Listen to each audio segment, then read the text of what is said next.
Welcome to my YouTube channel HR educational hub মৰমৰ ছাত্ৰ ছাত্ৰীসকল। আজি আমি আলোচনা কৰিম ক্লাছ 10ৰ জেনেৰেল ছায়েন্সৰ হাইলাকান্দি জিলাৰ হাফ ইয়াৰলি এক্সামিনেশ্যনৰ যিটো কুৱেশ্যন পেপাৰ আছে সেই কুৱেশ্যন পেপাৰটো এই জিলাত যিকেইটা MCQ আহিছে 45টা MCQ আছে সেই MCQ কেইটা আমি 100% কনচেপ্টনৰ সৈতে আলোচনা কৰিম।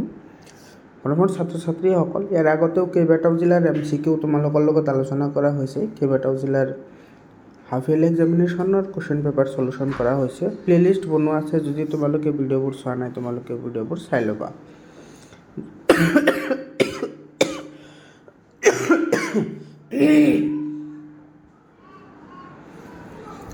যদি তোমালোকৰ PDF ফাইল লাগে PDF ফাইলো পাই যাবা। মই মোৰ পাৰ্চনেল হোৱাটছআপ নাম্বাৰ দি দিম, তোমালোকে তাৰ পৰা PDF ফাইলবোৰ পাই যাবা। তোমালোকে সকলো ধৰণৰ ইনফৰমেশ্যন পাবলৈ হ'লে মোৰ ইউটিউব চেনেলত জইন হোৱা। মৰমৰ ছাত্ৰ ছাত্ৰীসকল, আৰম্ভ কৰিছোঁ আজিৰ ভিডিঅ'টো। ইয়াতে এইটো জিলাত যিকেইটা MCQ আহিছে MCQ আৰু তোমাৰ লং কুৱেশ্যন কেইটা ছেপাৰেট কুৱেশ্যন পেপাৰ আহিছে। এইটো তাৰমানে ভাল এটা হৈছে। ইয়াতে 1 নম্বৰ কুৱেশ্যনত কি কৈছে, what happens when copper is expose to moisture for a long time. যেতিয়া আমি কপাৰৰ কোনো পাত্ৰ বহু সময়ৰ কাৰণে বা দীৰ্ঘ টাইমৰ কাৰণে যদি আমি এইটো কি কৰোঁ, বাহিৰত জলীয় বাষ্প থকা বাহিৰত আমি ৰাখি দিওঁ, তেতিয়াহ'লে কি হ'ব, এইটোৰ কালাৰ কি হৈ যাব, গ্ৰীণ কালাৰৰ হৈ যাব, হয়নে? ইয়াতে কপাৰে যেতিয়া তোমাৰ অক্সিজেনৰ লগত ৰিয়েকশ্যন কৰিব আৰু তোমাৰ ৱাটাৰৰ লগত ৰিয়েকশ্যন কৰে, তেতিয়া তোমাৰ কি উৎপন্ন হয়, এইটো কপাৰ হাইড্ৰক্সাইড নামৰ এটা যৌগ উৎপন্ন হয়। আৰু সেই কপাৰ হাইড্ৰক্সাইডৰ যিটো বৰণ সেইটো তোমাৰ কি হয়, গ্ৰীণ হয়। আৰু যদি কপাৰে যদি তোমাৰ কি কৰে, কাৰ্বন ডাই অক্সাইডৰ লগত যদি ৰিয়েকশ্যন কৰে, তেতিয়াহ'লে তোমাৰ কি ফৰ্মেশ্যন হয়, কপাৰ কাৰ্বনেট ফৰ্মেশ্যন হয়, যাৰ কাৰণে তাৰ বৰণটো কি হৈ যায়, গ্ৰীণ হৈ যায়। ডেট মিনছ আমাৰ এইটো B নম্বৰ অপশ্যনটো কি হ'ব, কাৰেক্ট হ'ব। ইয়াতে তোমাৰ যিসকলে তোমাৰ এই কুৱেশ্যন পেপাৰটো পঠাই দিছে তেওঁসকলে এইবোৰ টিক কৰি দিছে। 2 নম্বৰ কুৱেশ্যনটোত কি কৈছে চোৱা, 2 নম্বৰ কুৱেশ্যনত কৈছে if a solution has a pH of 13, which of the following ions are present in high concentration? ইয়াতে চোৱা, এটা দ্ৰৱৰ pHৰ মান দি আছে তোমাৰ 13, এইটো pHৰ ভেলু গৈছে 13। আমি সকলোৱে জানো যে যদি 7তকৈ বেছি হয় তেতিয়াহ'লে সেইটো কি হয়, ক্ষাৰক হয়, আৰু যদি 7তকৈ যদি কম হয় তেতিয়াহ'লে সেইটো এচিড হয়। এতিয়া ইয়াতে আমাৰ কৈছে যে দ্ৰৱটোৰ pHৰ মান আছে তোমাৰ কি 13, তেতিয়াহ'লে নিশ্চিতভাৱে এইটো ক্ষাৰক হ'ব। আৰু ক্ষাৰকত সদায় কি থাকে, হাইড্ৰক্সাইড আয়ন থাকে, আৰু এচিডত সদায় তোমাৰ কি থাকে, হাইড্ৰনিয়াম আয়ন বা তোমাৰ হাইড্ৰজেন আয়ন থাকে। তো ইয়াত আমাৰ সুধিছে যে কোনটো আয়ন প্ৰেজেণ্টেশ্যন থাকিব বা কোনটো আয়নটো প্ৰেজেণ্ট হ'ব, তো এইটো হাইড্ৰক্সাইড আয়ন থাকিব, যিহেতু সেইটো কি হয়, ক্ষাৰক হয়। বুজি পালানে? 3 নম্বৰ কুৱেশ্যনটোত কি কৈছে চোৱা, N element has N atomic number 20, to which group and period does it belongs? এটা তোমাৰ যৌগত মৌলদি আছে যাৰ এটমিক নাম্বাৰ হৈছে 20।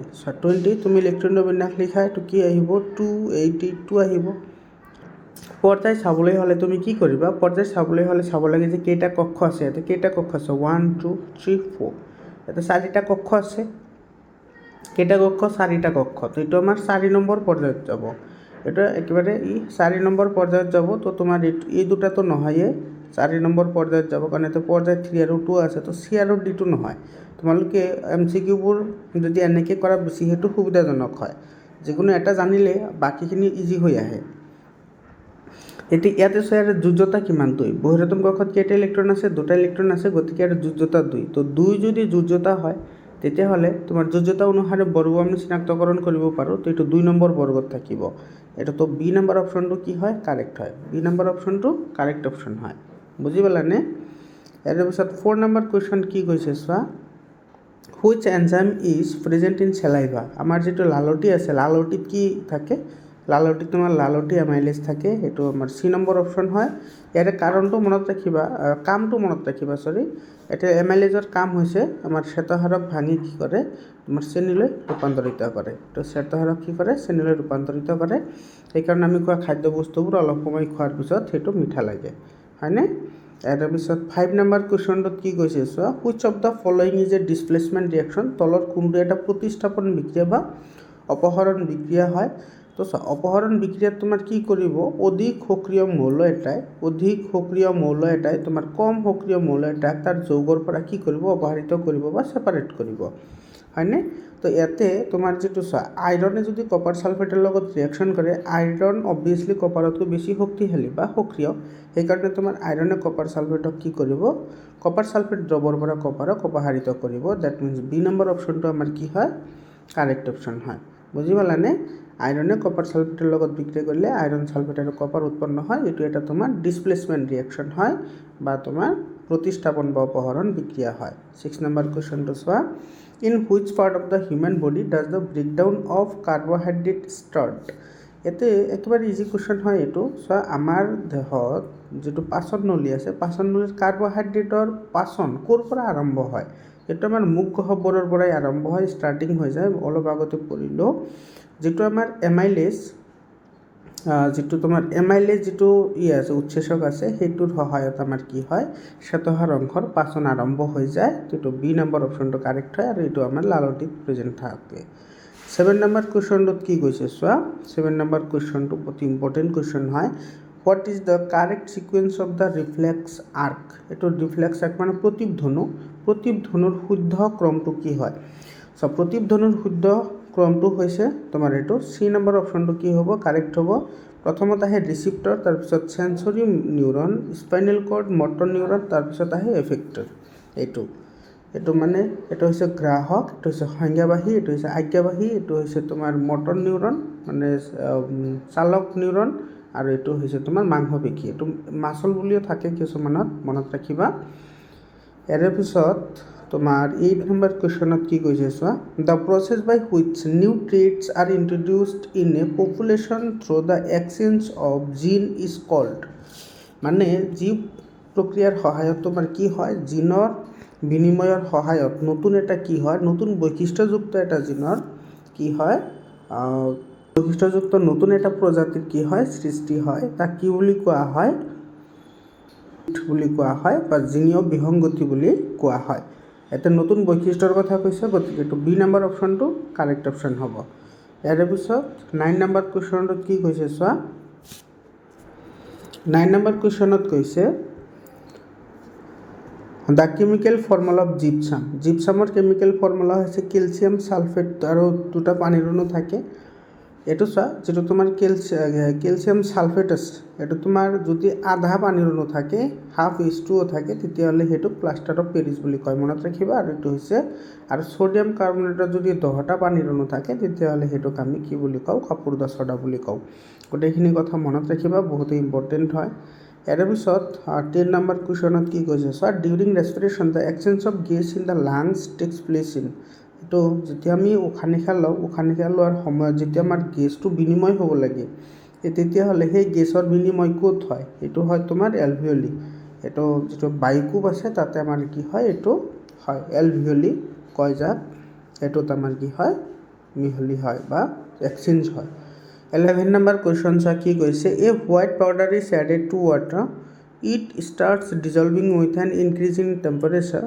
the solution turns blue litmus paper red which of the following could be the white powder এটা মানে কৈছে তোমাৰ যে এটা বগা পাউডাৰ আমি পানীৰ লগত মিহলি কৰিলে এটো তোমাৰ কি কৰে হিট মানে এনাৰ্জি উৎপন্ন কৰাৰ লগতে কি হয় মিহলিও হৈ যায় মানে মিহলি হোৱাৰ সময়ত কি হয় তোমাৰ তাপৰ উৎপন্ন হয় মানে তাপবৰ্জি হয় The solution এটো ট্ৰান্স ব্লু লিটমাস পেপাৰ আৰু তোমাৰ সেই সলিউশনে তোমাৰ কি কৰে নীলা লিটমাসটো তোমাৰ কি কৰে ৰঙা কৰে এতিয়া স্যাৰ নীলা লিটমাস ৰঙা কৰে তাৰ মানে যেটো আমাৰ সলিউশন আছে অবভিয়াসলি হেতু কি হ'ব লাগিব বেস হ'ব লাগিব এসিড হ'ব লাগিব কাৰণ তোমাৰ এসিডে তোমাৰ কি কৰে নীলা লিটমাস ৰঙা কৰে তো which of the following could be the powder তেতিয়া হলে আমাৰ পাউডাৰটো কি হ'ব ইয়াতে অপশন যি কেটা দিয়া আছে এই অপশন কেটাৰ ভিতৰত তোমাৰ এটোৰ आंसर আহিব এটো অ্যামোনিয়াম ক্লোৰাইড এটা তোমাৰ কি হ'ব শুদ্ধ উত্তৰ হ'ব এৰ পিছত তোমাৰ কি কৈছে সোয়া 12 number কোৱেশ্চনটো the diagram shows the correct path of the ray after passing through the convex lens which is the correct option এতে কোনটো শুদ্ধ হয় চিত্ৰ আমাৰ হেতু কৈছে তো ইয়াতে অলপমান ব্লাৰ হৈ আছে, তো তোমালোকে অলপমান এডজাষ্ট কৰি ল'বা। এইটো কাৰেক্ট হয়, এইটো কাৰেক্ট হয়, তাৰপিছত এইটো কাৰেক্ট হয়, কিন্তু এইটো কাৰেক্ট নহয়। তাৰমানে আমাৰ এইটো তোমাৰ ABC মানে 1 2 3 এইটো কাৰেক্ট হয়। তো ইয়াতে তোমাৰ এইটো C নম্বৰ অপশ্যনটো কি হ'ব, কাৰেক্ট হ'ব। এইটো C নম্বৰ অপশ্যনটো কাৰেক্ট অপশ্যন হয়। 13 নম্বৰ কুৱেশ্যনত কি কৈছে চোৱা, এইটো what is the main disadvantage of solar energy. তোমাৰ চোৱা, যিটো সৌৰ শক্তি আছে, সৌৰ শক্তি ব্যৱহাৰ কৰাৰ আটাইতকৈ ডাঙৰ অসুবিধা কি? আটাইতকৈ ডাঙৰ অসুবিধা হৈছে এইটো কেৱল কি কৰিব পাৰোঁ, দিনৰ পোহৰতে কি কৰিব পাৰোঁ, ব্যৱহাৰ কৰিব পাৰোঁ। এইটো কেৱল দিনত ব্যৱহাৰ কৰিব পাৰোঁ, আমি ৰাতি ব্যৱহাৰ কৰিব নোৱাৰোঁ। তো ইয়াৰে D নম্বৰ অপশ্যনটো কাৰেক্ট অপশ্যন হয়। ইয়াৰ পিছত 14 নম্বৰ কুৱেশ্যনত কি কৈছে চোৱা, দ্য প্ৰচেছ অফ নিউট্ৰেলাইজেশ্যন ৰিয়েকশ্যন, মানে যিটো আমাৰ প্ৰশমন বিক্ৰিয়া আছে, প্ৰশমন বিক্ৰিয়াত কি হয় চোৱা, প্ৰশমন বিক্ৰিয়াত এচিড আৰু ক্ষাৰকৰ মাজত বিক্ৰিয়া ঘটি তোমাৰ কি হয়, সল্ট আৰু ৱাটাৰ ফৰ্মেশ্যন হয়, মানে লৱণ আৰু পানী উৎপন্ন হয়। সেইটোক আমি কি বুলি কওঁ, প্ৰশমন বিক্ৰিয়া বুলি কওঁ। তো ইয়াতে তোমাৰ কি কৈছে চোৱা, এচিড ৰিয়েক্টিং উইথ মেটেল, এইটো নহয়। তোমাৰ প্ৰশমন বিক্ৰিয়াত তোমাৰ এচিডে ক্ষাৰকৰ লগত বিক্ৰিয়া কৰি লৱণ আৰু পানী উৎপন্ন কৰে। তো এইটো তোমাৰ B নম্বৰ অপশ্যনটো কাৰেক্ট হ'ব। এচিড ৰিয়েক্টিং উইথ বেছ উইথ এ বেছ, এইটো কাৰেক্ট এনচাৰ হ'ব। 15 নম্বৰ কুৱেশ্যন চোৱা কি কৈছে, 15 নম্বৰ কুৱেশ্যনত what is the nature of the reaction between zinc and hydrochloric acid. এতিয়া চোৱা, ইয়াতে জিংকৰ কথা কৈছে আৰু হাইড্ৰক্লৰিক এচিডৰ কথা কৈছে। তেতিয়াহ'লে উৎপন্ন হ'ব জিংক ক্লৰাইড আৰু হাইড্ৰজেন গেছ, আৰু এইটো এটা ডিছপ্লেচমেণ্ট ৰিয়েকশ্যন হয়নে? এইটো এটা অপহৰণ বিক্ৰিয়া হয়, আৰু অপহৰণ বিক্ৰিয়াৰ লগতে যিহেতু এচিডৰ লগত ধাতুৱে বিক্ৰিয়া কৰিলে এটা তোমাৰ কি হ'ব, তাপবৰ্জী বিক্ৰিয়া হ'ব। তাৰমানে এইটো তোমাৰ A নম্বৰ অপশ্যনটো কাৰেক্ট অপশ্যন হয়। 16 নম্বৰ কুৱেশ্যনত কি কৈছে চোৱা, when carbon dioxide gas is passed through lime water. ইয়াতে লাইম ৱাটাৰ মানে হৈছে তোমাৰ কেলছিয়াম হাইড্ৰক্সাইড। তো কেলছিয়াম হাইড্ৰক্সাইডৰ মাজেৰে যেতিয়া আমি কাৰ্বন ডাই অক্সাইড গেছ পঠাই দিওঁ, তেতিয়া তোমাৰ কেলছিয়াম কাৰ্বনেট উৎপন্ন হয়, যাক আমি মাৰ্বল বুলি কওঁ। Due to the formation of এইটো কেলছিয়াম কাৰ্বনেট, এইটো তোমাৰ এইটো C নম্বৰ অপশ্যনটো কাৰেক্ট হয়। কেলছিয়াম কাৰ্বনেট ফৰ্মেশ্যন হ'ব যেতিয়া আমি কাৰ্বন ডাই অক্সাইড গেছ যেতিয়া আমি চূণ পানীৰ মাজেৰে পঠাই দিম, হয়নে? তো চূণ পানী মানে হৈছে তোমাৰ কেলছিয়াম হাইড্ৰক্সাইড, আৰু কেলছিয়াম হাইড্ৰক্সাইডৰ মাজেৰে CO2 পঠালে কি উৎপন্ন হয়, কেলছিয়াম কাৰ্বনেট উৎপন্ন হয়, আৰু যাৰ কাৰণে সেইটো তোমাৰ মিল্কি হৈ পৰে। তো আমাৰ C নম্বৰ অপশ্যনটো কাৰেক্ট অপশ্যন হয়। 17 নম্বৰ কুৱেশ্যনত কি কৈছে so' what is the main function of stomata in plant. যিটো পত্ৰতন্ত্ৰ আছে, পত্ৰতন্ত্ৰৰ মূল কাম কি? পত্ৰতন্ত্ৰৰ মূল কাম হৈছে আমাৰ এইটো গেছৰ আদান প্ৰদান কৰা আৰু হাল সংশ্লেষণতো সহায় কৰা, কিন্তু সেই অপশ্যনটো নাই আমাৰ ইয়াতে। যিহেতু এইটো অপশ্যন আছে, গতিকে আমাৰ এই অপশ্যনটোৱে কাৰেক্ট হ'ব। এইটো তোমাৰ ট্ৰান্সপ্ৰেশ্যন এণ্ড গেছ এক্সচেঞ্জ, পৰিবহণ আৰু গেছৰ বিনিময়। 18 নম্বৰ কুৱেশ্যনত কি কৈছে চোৱা, in pea plants the traits all tall, মানে T dominant over the trait for dwarf plants, আৰু এটা আছে তোমাৰ T. What will be the phenotype of spring if a tall plant, মানে এইটো আমি ধৰি ল'লোঁ TT with crossed with the small plant TT। তেতিয়াহ'লে ইয়াত আমাৰ বৈশিষ্ট্য কি হ'ব? ইয়াতে চোৱা, এইটোৰ লগত এইটো আহিলে হ'ব তোমাৰ TT, এইটোৰ লগত এইটো আহিলেও হ'ব TT, এইটোৰ লগত এইটো আহিলেও এইটোতো তোমাৰ TT আহিব, আৰু এইটোৰ লগত এইটো আহিলেও TT হ'ব। চোৱা, তো গোটেইকেইটা কি হ'ল, ওখ হ'ল। যিহেতু তোমাৰ এইটো যিটো ওখ চৰিত্ৰ, সেইটো তোমাৰ কেপিটেল টিৰে বুজাইছে। তো য'ত য'ত কেপিটেল টি আছে, সেইটোৱে তোমাৰ কি হ'ব, প্ৰভাৱী চৰিত্ৰ হ'ব। তো গোটেইকেইটা আমি ওখ পালোঁ, তো ওখ চৰিত্ৰবোৰে হ'ব ইয়াৰে শুদ্ধ এনচাৰ। তো ইয়াতে তোমাৰ এইটো হ'ব শুদ্ধ correct answer. All offspring will be tall, সকলোবিলাকেই কি হ'ব, ওখ হ'ব। ইয়াৰ পিছত 19 নম্বৰ কুৱেশ্যনত কি কৈছে চোৱা, a person with hypermetropia can not see object. এইটো চোৱা, হাইপাৰ মেট্ৰপিয়া যিহঁতৰ থাকে, হাইপাৰ মেট্ৰপিয়া থকা মানুহসকলে তোমাৰ কি নকৰে, ওচৰৰ বস্তুবোৰ দেখা নাপায়, কিন্তু দূৰৰ বস্তুবোৰ দেখা পায়। তো ইয়াৰে তোমাৰ এইটো B নম্বৰ অপশ্যনটো কাৰেক্ট হয়। আৰু যিসকলৰ মায়োপিয়া থাকে, মায়োপিয়া হ'লে তোমাৰ ওচৰৰ বস্তুবোৰ দেখা পায়, কিন্তু দূৰৰ বস্তুবোৰ দেখা নাপায়। কিন্তু হাইপাৰ মেট্ৰপিয়া হ'লে তোমাৰ দূৰৰ বস্তুবোৰ দেখা পায়, কিন্তু ওচৰৰ বস্তুবোৰ দেখা নাপায়। তো ইয়াৰে তোমাৰ B নম্বৰ অপশ্যনটো কাৰেক্ট অপশ্যন হয়। 20 নম্বৰ কুৱেশ্যনটো চোৱা কি কৈছে, which part of the neuron receives message from the other neuron. অন্য এটা নিউৰনৰ পৰা আন এটা নিউৰনে কেনেদৰে কিহৰ সহায়ত তোমাৰ কি কৰে বাৰ্তাসমূহ গ্ৰহণ কৰে। এইটো ডেনড্ৰাইটৰ কামে হৈছে বাৰ্তাসমূহ গ্ৰহণ কৰা, সেইটো বাহ্যিক পৰিৱেশে হওক বা তোমাৰ বেলেগ এটা নিউৰনেই হওক। তাৰ বি নম্বৰ অপশ্যনটো কাৰেক্ট অপশ্যন হয়। 21 নম্বৰ কুৱেশ্যনটোত কি কৈছে, so' the refractive index of a medium is given by, কোনো মাধ্যমৰ প্ৰতিসৰণাংক কি? চাওক, কোনো মাধ্যমৰ প্ৰতিসৰণাংক হৈছে শূন্যত পোহৰৰ দ্ৰুতি আৰু সেই মাধ্যমটোত পোহৰৰ দ্ৰুতিৰ অনুপাত। শূন্যত পোহৰৰ দ্ৰুতি আৰু সেই মাধ্যমটোত দ্ৰুতিৰ অনুপাত। তো আমাৰ এ নম্বৰ অপশ্যনত সেইটো আছে। তো আমাৰ যিটো প্ৰতিসৰণাংক আছে সেইটোক তোমাৰ এনেকৈ লিখা হয় C/V। এটা C মানে হৈছে পোহৰৰ দ্ৰুতি আৰু V মানে হৈছে সেই মাধ্যমটোত পোহৰৰ দ্ৰুতি, হয়নে? ইয়াৰ পিছত 21 নম্বৰ কুৱেশ্যনত কি কৈছে, চোৱা, a concave mirror forms an image at a distance of 30 cm from the mirror. The object is placed at a distance of 10 cm from the mirror. What is the focal length of the mirror? এতিয়া চব concave মিৰৰ বুলি কৈছে, তো অৱতল দাপোনৰ কথা কৈছে। অৱতল দাপোনৰ সন্মুখত তোমাৰ কি কৰা হৈছে, এটা ফৰ্মছ এন ইমেজ, মানে ইয়াতে আমাৰ দিয়া আছে তোমাৰ কি প্ৰতিবিম্বৰ দূৰত্ব দিয়া আছে। তো প্ৰতিবিম্বৰ দূৰত্ব তোমাৰ মাইনাছ আহিব 30 cm, এইটো দিয়া আছে। তাৰপিছত কি কৈছে, অবজেক্ট ইজ প্লেচড, আৰু তোমাৰ যিটো ইউ মানে লক্ষ্যবস্তুৰ দূৰত্ব সেইটো দিয়া আছে তোমাৰ কিমান -10 cm। তেতিয়াহ'লে আমি ওলাব লাগে ফ'কাছ দৈৰ্ঘ্য। তো আমি জানো 1/v plus 1/u equal to কি হয় 1/f।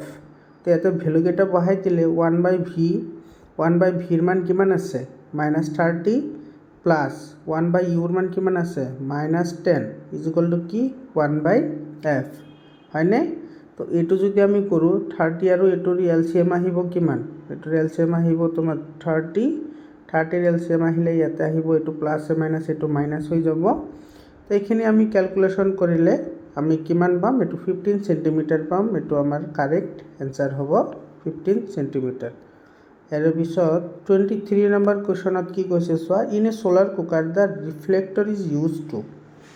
ইয়াতে আমাৰ যিটো সোলাৰ কুকাৰ আছে, সোলাৰ কুকাৰ বা সৌৰ কোষত আমি ৰিফ্লেক্টৰ হিচাপে কি ইউজ কৰোঁ, মানে ৰিফ্লেক্টৰটো আমাৰ কিয় ব্যৱহাৰ কৰা হয়, কাৰণ তোমাৰ সেইটো কি কৰিব পাৰে, তাপমাত্ৰা বৃদ্ধি কৰিব পাৰে। এইটো ইনক্ৰিজ দ্য টেম্পাৰেচাৰ। এইটো আমাৰ শুদ্ধ উত্তৰ হয়। চি নম্বৰ অপশ্যনটো কি হ'ব, শুদ্ধ উত্তৰ হ'ব। 4 নম্বৰ কুৱেশ্যনটোত চাই, এইটো এছাৰশ্যন আৰু ৰিজনিঙৰ কুৱেশ্যন দিছে। ইয়াতে কি কৈছে, চোৱা, plant hormones like auxin helps in the bending of a plant stem towards light. এইটো কাৰেক্ট হয়। যিটো আমাৰ অক্সিন আছে, সেই অক্সিনে সূৰ্যৰ পোহৰ যিফালে থাকে সেইফালেই গছটো বেকা হৈ যোৱাত সহায় কৰে বা আগবাঢ়ি যোৱাত সহায় কৰে। এইটো কি হয়, কাৰেক্ট হয়। ৰিজন কি দিছে, চোৱা, auxin inhibit cell elongation on the side of the stem away from the light. এইটো তোমাৰ কি হয়, কাৰেক্ট হয়। যিটো তোমাৰ যেতিয়া তোমাৰ কোনো গছৰ কোনো এটা অংশত সূৰ্যৰ পোহৰ পৰে, তেতিয়াই তাৰ অংশৰ আশে পাশে তোমাৰ কি কৰে, অক্সিনটো থাকে।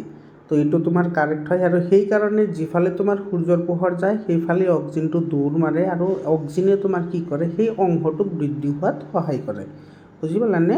তাৰমানে আমাৰ কি হ'ব, এছাৰশ্যন আৰু ৰিজন দুয়োটা কাৰেক্ট হয়, আৰু ৰিজনটো এছাৰশ্যনৰ কাৰেক্ট এক্সপ্লেনেশ্যনো হয়।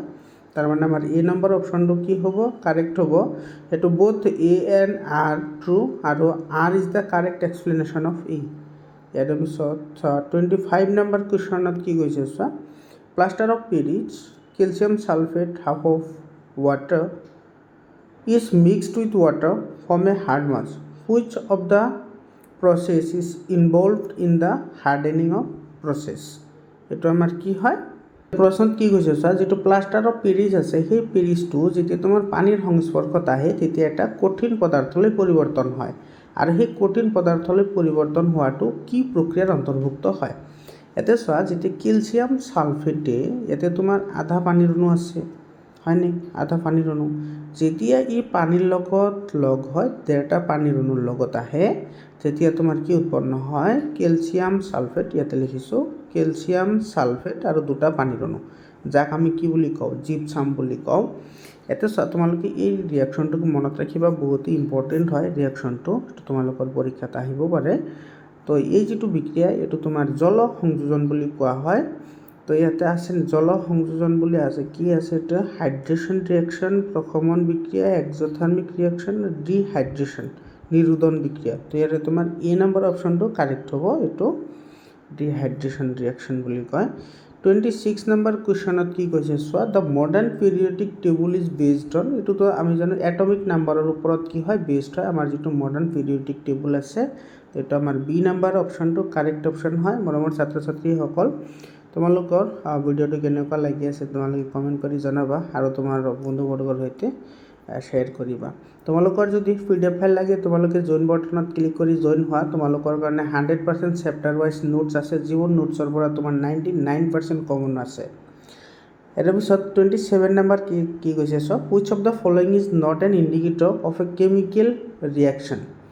তাৰমানে তলৰ কোনটো ৰাসায়নিক বিক্ৰিয়াৰ সূচক নহয়, মানে কোনটোৱে ৰাসায়নিক বিক্ৰিয়া নুবুজায়। তো এইটো চেঞ্জ ইন কালাৰ, এইটো ৰাসায়নিক বিক্ৰিয়া হ'ব পাৰে। ফৰ্মেশ্যন অফ প্ৰেচিপিটেশ্যন, অধক্ষেপণৰ গঠন, এইটো তোমাৰ হ'ব পাৰে। ইভেলুৱেশ্যন অফ গেছ, গেছৰ উৎপত্তি হোৱা, এইটো হ'ব পাৰে। But dissolving of salt in water, এইটো এটা তোমাৰ কি হয় ফিজিকেল চেঞ্জ হয়, এইটো কেমিকেল চেঞ্জ নহয়, এইটো ফিজিকেল চেঞ্জ হয়। তো তাৰপিছত তোমাৰ চুগাৰ ডিজলভ কৰা, এইবোৰ তোমাৰ কি হয় ফিজিকেল চেঞ্জ হয়। তো ইয়াৰে তোমাৰ ডি নম্বৰ অপশ্যনটো কি হ'ব কাৰেক্ট অপশ্যন হ'ব। 28 নম্বৰ কুৱেশ্যনত কি কৈছে so, which part of the brain controls involuntary action such as breathing and heartbeat. ইয়াতে তোমাৰ কি কৈছে চোৱা, আমাৰ মানুহৰ কোনটো অংগই যিবোৰ অনৈচ্ছিক কাৰ্য যেনেকুৱা উশাহ নিশাহ লোৱা আৰু আমাৰ হৃদযন্ত্ৰৰ ধপধপনি নিয়ন্ত্ৰণ কৰে, এইটো তোমাৰ মিডুলাই নিয়ন্ত্ৰণ কৰে। এইটো আমাৰ বহুত ইম্পৰ্টেণ্ট এটা পাৰ্ট হয়। আৰু যিটো তোমাৰ চেৰিবেলাম আছে এইটো মনত ৰাখিবা, চেৰিবেলামে যিবোৰ তোমাৰ ভলেণ্টাৰী একশ্যন আছে সেইবোৰ তোমাৰ কি কৰে নিয়ন্ত্ৰণ কৰে। তাৰমানে ঐচ্ছিক কাৰ্যবোৰ কি কৰে নিয়ন্ত্ৰণ কৰে। ইয়াৰ পিছৰ কুৱেশ্যনটো চোৱা, 29 নম্বৰ কুৱেশ্যনত কি কৈছে চোৱা, the near point of a person is 50 cm, what type of lens should he use to read a book at 25 cm।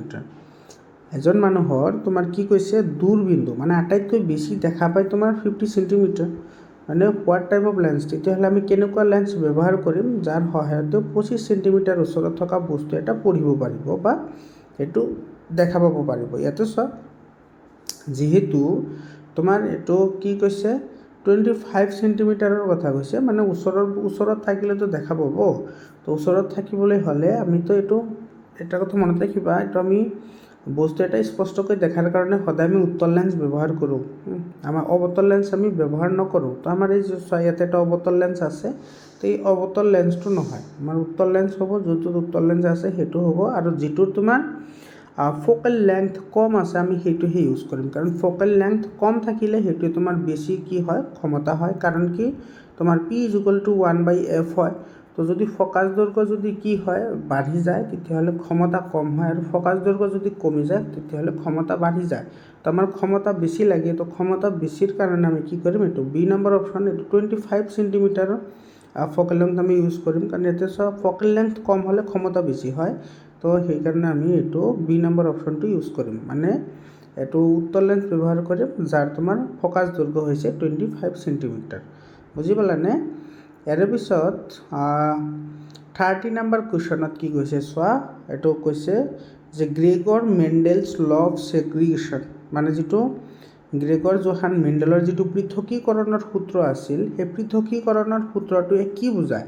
চ' পৃথকীকৰণৰ সূত্ৰই এইটোৱে বুজায়, যেতিয়া তোমাৰ গেমেট ফৰ্মেশ্যন হয়, গেমেট ফৰ্মেশ্যনৰ ফলত যি দুটা তোমাৰ এলিল আহে সেই এলিল দুটা প্ৰথমতে কি হৈ যায় ভাগ হৈ যায়, আৰু সেই এলিল দুটাৰ কাৰণে তোমাৰ কি হয় সিহঁতৰ যিটো চাৰিত্ৰিক বৈশিষ্ট্য তাৰে মাজত তোমাৰ কি হয় ডিফাৰেঞ্চিয়েশ্যন আহে। তো ইয়াৰে আমাৰ কোনটো অপশ্যন কাৰেক্ট হ'ব, ইয়াতে কাৰেক্ট হ'ব এইটো চি নম্বৰ অপশ্যনটো কাৰেক্ট হ'ব। 2 alleles for a trait separates during gamete formation and each gamete receives only 1 allele। এইটো আমাৰ চি নম্বৰ অপশ্যনটো কি হ'ব কাৰেক্ট হ'ব, এইটো হৈছে তোমাৰ মেণ্ডেলৰ যিটো পৃথকীকৰণৰ সূত্ৰ সেই সূত্ৰটি এইটোৱে বুজায়। বুজি পালানে? ইয়াৰ পিছত 31 নম্বৰ কুৱেশ্যনত কি কৈছে so, what type of reaction is digestion in food in our body. আমাৰ দেহত যিটো খাদ্যৰ পাচন ক্ৰিয়া হয় সেইটো তোমাৰ কি বিক্ৰিয়া হয়, সেইটো এটা তোমাৰ ডিকম্পজিশ্যন ৰিয়েকশ্যন হয় বা বিযোজন বিক্ৰিয়া হয়। তো C number option correct option হয়। 32 নম্বৰ কুৱেশ্যন চোৱা, which of the following properties doesn't change across A period. যেতিয়া আধুনিক পৰ্যাবৃত্ত তালিকাত পৰ্যায় এটা যাওঁ তেতিয়াহ'লে তলৰ কোনটো ধৰ্ম পৰিৱৰ্তন নহয়। এতিয়া পৰিৱৰ্তন নহয় বুলি কৈছে, হয়নে? তো তোমাৰ এতিয়া বেলেঞ্চিঙৰ কি হয়, পৰিৱৰ্তন হয়। এইটো মেটেলিক কেৰেক্টাৰ ধাতৱ চৰিত্ৰ পৰিৱৰ্তন হয়। এইটো চোৱা, তাৰপিছত তোমাৰ এটমিক ৰেডিয়াইটো কমি আহে আৰু ইহঁতে তোমাৰ অধাতু হৈ পৰে। যিটো নাম্বাৰ অফ চেল সেইটো তোমাৰ কি নহয়, চেঞ্জ নহয়। তো ইয়াতে তোমাৰ এইটো বি নম্বৰ অপশ্যনটো কি হ'ব, কাৰেক্ট হ'ব। এইটো পৰ্যায় এটাত কেতিয়াও তোমাৰ কি নহয়, কক্ষৰ সংখ্যাবোৰ পৰিৱৰ্তন নহয়। কক্ষৰ সংখ্যা একে থাকে, বৰ্গ এটাত কক্ষৰ সংখ্যাৰ কি হয়, পৰিৱৰ্তন হয়। ইয়াৰ পিছত 33 নম্বৰ কুৱেশ্যন চোৱা, কি কৈছে, the ability of eye lens to adjust its focal length is called. মানে আমাৰ চকুৱে যিটো ফকাছ দৈৰ্ঘ্যৰ পৰিৱৰ্তন কৰিব পাৰে সেইটোক আমি কি বুলি কওঁ, উপযোজন ক্ষমতা বুলি কওঁ। এইটোক কয় তোমাৰ পাৱাৰ অফ একমডেশ্যন। তো C number option will be the correct answer. 4 number question চোৱা, which of the following is disadvantage of hydro electric power plant. যিটো আমাৰ জলবিদ্যুৎ প্ৰকল্প আছে, সেই জলবিদ্যুৎ প্ৰকল্পৰ মেইন ডিসএডভান্টেজ মানে অসুবিধাটো কি হয়, এইটো তোমাৰ দি lead to large scale displacement of local population. সিহঁতে কি কৰে, স্থানীয় জনসংখ্যাক তাৰে পৰা কি কৰিব লাগে, আঁতৰাব লাগে। তো সি নম্বৰ অপশ্যনটো কাৰেক্ট অপশ্যন হ'ব। ইয়াৰ পিছত 35 নম্বৰ কুৱেশ্যনটোত কি কৈছে চোৱা, when light passes from air into water which of the following occurs. যেতিয়া তোমাৰ পোহৰৰ ৰশ্মি এটা বায়ুৰ পৰা ক'ত আহিব, পানীত আহিব। ইয়াতে চোৱা, আমাৰ যিটো বায়ু আছে, বায়ু পানীৰ তুলনাত কি হয়, এইটো লাইটাৰ মিডিয়াম হয়। তো ইয়াৰে পৰা যেতিয়া তোমাৰ ঘনতৰ মাধ্যম এটাত আহিব, মানে পানীত যেতিয়া আহিব, তেতিয়া পোহৰৰ গতিবেগ কমি যাব আৰু পোহৰৰ গতিবেগ কমাৰ লগে লগে সেইটো অবিলম্বৰ কাষ চাপিব। বুজি পাইছানে? তেতিয়া বি নম্বৰ অপশ্যনটো কাৰেক্ট হ'ব। The light slow' down and bands towards the normal. এইটো কাৰেক্ট এনচাৰ হ'ব। 36 নম্বৰ কুৱেশ্যন চোৱা, এইটো কি কৈছে, which of the statement is correct about the modern periodic table. তলৰ কোনটো উক্তি আধুনিক পৰ্যাবৃত্ত তালিকাৰ কাৰণে শুদ্ধ হয়। তো আধুনিক পৰ্যাবৃত্ত তালিকাৰ যিটো আছে সেইটো কোনটো কাৰেক্ট হয় সেইটো আমি ওলাব লাগে। Elements in the same period have the same number of valence electron. এইটো তোমাৰ কি কৈছে, এটা পৰ্যায়ত থকা যিবোৰ মৌল আছে সেইবোৰৰ একেই সংখ্যক বেলেঞ্চ ইলেক্ট্ৰন থাকে, নহয়, বেলেগ বেলেগ থাকিব পাৰে। Elements in same group have the same number of valence electron. এইটো কাৰেক্ট হয়। এটা বৰ্গত যিবোৰ মৌল থাকে প্ৰত্যেকটো মৌলৰে তোমাৰ যোজ্যতা একে হয়, মানে বেলেঞ্চ চেলত চেম নাম্বাৰ অফ ইলেক্ট্ৰন থাকে। তো এটা মানে বি নম্বৰ অপশ্যনটো কাৰেক্ট হয়। এইটো elements have the same group have consecutive atomic number. এইটো নহয়, এটা গ্ৰুপত থকা যিবোৰ মৌল থাকে সেইবোৰৰ ক্ৰমিক সংখ্যা নাথাকে, সেইবোৰৰ পাৰমাণৱিক সংখ্যা। আৰু তোমাৰ elements in the same period have the same number of electron shells. এইটো নহয়, তো আমাৰ এইটো বি নম্বৰ অপশ্যনটো কাৰেক্ট অপশ্যন হয়। 37 নম্বৰ কুৱেশ্যনত কি কৈছে চোৱা, which one of the following is an example of homologous structure. তলৰ কোনটো এটা সমসংস্থ অংগ হয়। সমসংস্থ অংগ সেইবোৰক কোৱা হয় যিবোৰৰ উৎপত্তি স্থান একে হয় কিন্তু কাৰ্য বেলেগ বেলেগ হয়, কাৰ্য ভিন্ন হয়। আৰু যিবোৰ সমবৃত্তিক অংগ আছে, সমবৃত্তিক অংগবোৰ তোমাৰ উৎপত্তি স্থান বেলেগ হ'ব পাৰে কিন্তু কি হয়, কাৰ্য একে হয়। তো ইয়াৰে যিকেইটা অপশ্যন আছে সেই অপশ্যনকেইটা চোৱা, এইটো কি কৈছে, the wing of a bat and a wing of a butterfly. এইটো তোমাৰ বাদুলি আৰু প্ৰজাপতিৰ যিটো পাখি আছে সেই পাখিৰ কথা কৈছে। তাৰপিছত কৈছে the flipper of a dolphin and a arm of human. মানুহৰ বাহু আৰু ডলফিনৰ বাহু, মানে কাণৰ যিটো লতি আছে সেইটোৰ কথা কৈছে। The I of N octopus and the I of A human. মানুহৰ চকু আৰু অক্টোপাছৰ চকু। দ্য বিক of A Finch and the বিক অফ এ স্পেৰো। মানে তোমাৰ যিটো ফিঞ্চ আছে, ফিঞ্চৰ ঠোঁট আৰু চৰাইৰ ঠোঁট। এইটো কোনটো কাৰেক্ট হ'ব। তো ইয়াৰে যিটো কাৰেক্ট এনচাৰ আহিব সেইটো হ'ব the flipper of a dolphin and a human arm. মানে তোমাৰ ডলফিনৰ যিটো সাঁতোৰাৰ কাৰণে ব্যৱহাৰ কৰা যিটো আছে, ফ্লিপ আছে, আৰু মানুহৰ হাত, এই দুটাৰ উৎপত্তি স্থান একে হয় কিন্তু কাম বেলেগ বেলেগ হয়।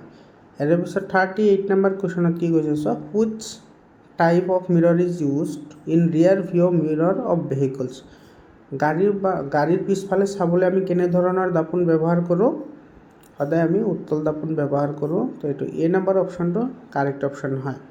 39 number question, what is the mode of nutrition in amoeba? এমিবাৰ খাদ্য গ্ৰহণ প্ৰণালীটো কি হয়? এইটো পৰৱৰ্তিত পৰিপুষ্টি হয় বা এইটোক তোমাৰ ফেগোচাইটোচিছ বুলিও কোৱা হয়। 40 নম্বৰ কুৱেশ্যন চাওক, which of the following is the primary function of nervous system? আমাৰ যিটো স্নায়ুতন্ত্ৰ আছে, স্নায়ুতন্ত্ৰৰ প্ৰধান কাম কি? স্নায়ুতন্ত্ৰৰ প্ৰধান কাম হৈছে কোঅৰ্ডিনেশ্যন অফ বডি এক্টিভিটিছ। আমাৰ দেহৰ সকলো ধৰণৰ কামক কি কৰা? নিয়ন্ত্ৰণ কৰা। 41 নম্বৰ কুৱেশ্যনত কি কৈছে চোৱা, which phenomenon is responsible for the blue colour of the sky? তলৰ কোনটো পৰিঘটনা আমাৰ আকাশৰ নীলা ৰঙৰ লগত জড়িত? তো আমাৰ আকাশৰ যিটো নীলা ৰং সেইটো কিহৰ কাৰণে হয়? সেইটো হয় তোমাৰ পোহৰৰ বিক্ষেপণৰ কাৰণে, scattering of light. 42 number question চোৱা, 42 নম্বৰ কুৱেশ্যনত কি কৈছে, which of the following is the best explanation why the human heart has 4 chambered? তলৰ কোনটো আটাইতকৈ শুদ্ধ কাৰণ যাৰ কাৰণে আমাৰ কি আছে, মানুহৰ দেহৰ যিটো হাৰ্ট আছে বা হৃদযন্ত্ৰ আছে সেইটোৰ 4টা কোঠালি থকাৰ ব্যাখ্যা কৰিছে? তো আমাৰ মানুহৰ যিটো হৃদযন্ত্ৰ আছে সেইটোত 4টা কোঠালি থকাৰ আটাইতকৈ ডাঙৰ সুবিধাটো হৈছে যে অক্সিজেনযুক্ত তেজ আৰু অক্সিজেনবিহীন তেজসমূহ কি কৰি ৰাখিব পাৰে? ছেপাৰেটকৈ ৰাখিব পাৰে। তাৰমানে এইটো বি নম্বৰ অপশ্যনটো কাৰেক্ট হয়, to separate oxygenated and deoxygenated blood for respiration or transpiration. ইয়াৰ পিছত 43 নম্বৰ কুৱেশ্যনটোত কি কৈছে চোৱা, which part of eye control the amount of light entering it? চকুৰ কোনটো অংগই চকুত কিমান পোহৰ সোমাব সেইটো নিয়ন্ত্ৰণ কৰে? সেইটো তোমাৰ নিয়ন্ত্ৰণ কৰে চকুৰ মণিয়ে, পিউপিল। সেইটো ডি নম্বৰ অপশ্যনটো কাৰেক্ট এনচাৰ হয়। 44 নম্বৰ কুৱেশ্যন, এছাৰশ্যন এণ্ড ৰিজনিঙৰ কুৱেশ্যন হয়। এইটো কি কৈছে চোৱা, fossil fuels like coal and petroleum are widely used as source of energy? এইটো কাৰেক্ট হয়। মানে তোমাৰ কয়লা আৰু পেট্ৰলিয়ামৰ দৰে যিবোৰ জীৱাশ্মজাত ইন্ধন আছে সেইবোৰ প্ৰচুৰ পৰিমাণে কি কৰা হয়? ব্যৱহাৰ কৰা হয়। এইটো তোমাৰ কি হয়? কাৰেক্ট হয়। ৰিজন কি দিছে চোৱা, fossil fuels are renewable source of energy and are found in abundance. এইটো চোৱা, ফচিল ফিউলছটো কেতিয়াও ৰিনিউৱেবল নহয়, এইটো নৱীকৰণযোগ্য শক্তিৰ উৎস নহয়, আৰু এইবোৰ তোমাৰ প্ৰচুৰ পৰিমাণে পোৱা যাব পাৰে কিন্তু নৱীকৰণযোগ্য শক্তিৰ উৎস নহয়।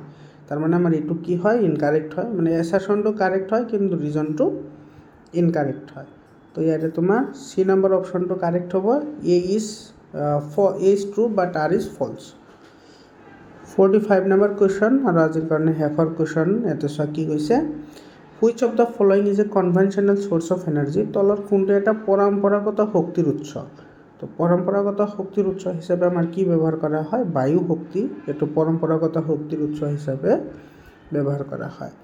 আৰু আমাৰ ছাত্ৰ ছাত্ৰীসকল, যদি তোমালোকৰ PDF ফাইল লাগে 7002824673 এইটো নম্বৰত হোৱাটছআপ কৰিবা, তোমালোকে PDF ফাইলবোৰ পাই যাবা। আৰু তোমালোকৰ জিলাত যদি হাফিল এক্সাম হৈ গৈছে তেতিয়াহ'লে তুমি PDF ফাইলটো এইটো নম্বৰত PDF বনাই পঠাই দিবা। ইয়াৰ পিছত তোমাৰ চোৱা, যিকেইটা লং কুৱেশ্যন এনচাৰ আহিছে খুবেই ইজি কুৱেশ্যন আহিছে, সিমান এটা টান নহয়। আৰু এইবোৰ কুৱেশ্যন পেপাৰ তোমালোকে ছল্ভ কৰিবা, MCQৰ লগতে লং কুৱেশ্যন কেইটাও ছল্ভ কৰিবা, তোমালোকৰ আহিবলগীয়া মেট্ৰিক পৰীক্ষাৰ কাৰণে বহুতেই হেল্পফুল হ'ব।